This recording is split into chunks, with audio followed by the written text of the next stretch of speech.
Good morning, I'm Nivariti Manu, and this is your morning news fix for Tuesday, 14th of October. In this update, Donald Trump says today is an incredible day for the world. His US-brokered peace deal has seen all 20 living Israeli hostages freed in exchange for almost 2,000 Palestinian prisoners and detainees.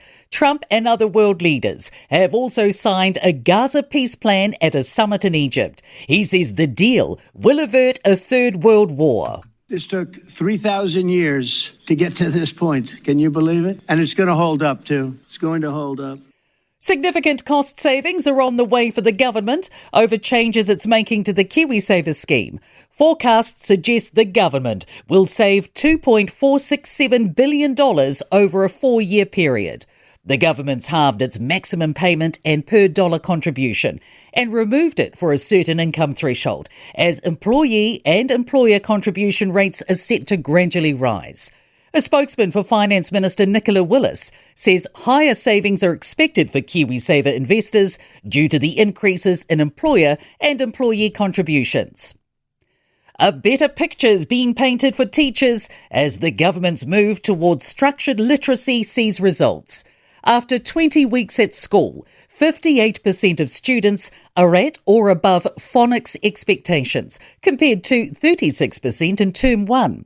More than 40% of students exceeded expectations in Term 3, more than double the rate in Term 1. Founder of professional learning provider Learning Matters, Carla McNeil, says this is a good start and they'll hopefully soon see results in other areas like spelling. She says it's important to grow this picture further of what's going on in literacy. It's thought that reaching pre-COVID tourism levels is looking promising this summer. Visitor arrivals reached 92% of pre-pandemic numbers for August.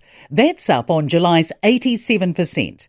Board of Airline Representatives Executive Director Kath O'Brien told Ryan Bridge, "Our connections have taken longer to restore because we're located so far from the rest of the world." Looking ahead to this summer, airlines are expecting to see 8.2% increased capacity against last summer, so a lot more seats in the sky, and so the opportunity is there to hit our pre-COVID numbers. Concerns nearly a third of New Zealand computers could be vulnerable to cyber attacks from today with the expiry of support for Windows 10.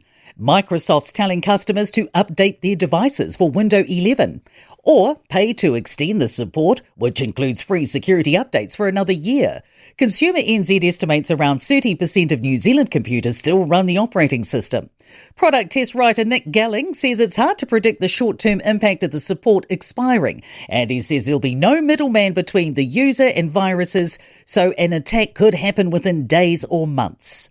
In sport, Scott Holly Davidson will become the first woman to referee an All Blacks test when they play Wales in the final match of their Grand Slam tour on November 22nd at Cardiff. Playmaker Kieran Foran supports a push for Kiwis to feature in League State of Origin, just like Samoans and Tongans. Australian Test cricket captain Pat Cummins concedes he's unlikely to play next month's Ashes opener against England, starting on November 21st in Perth due to his back stress fracture. I'm Nivariti Manu. That's your latest news fix. We'll be back with the next update at midday from the Newstalk ZB newsroom.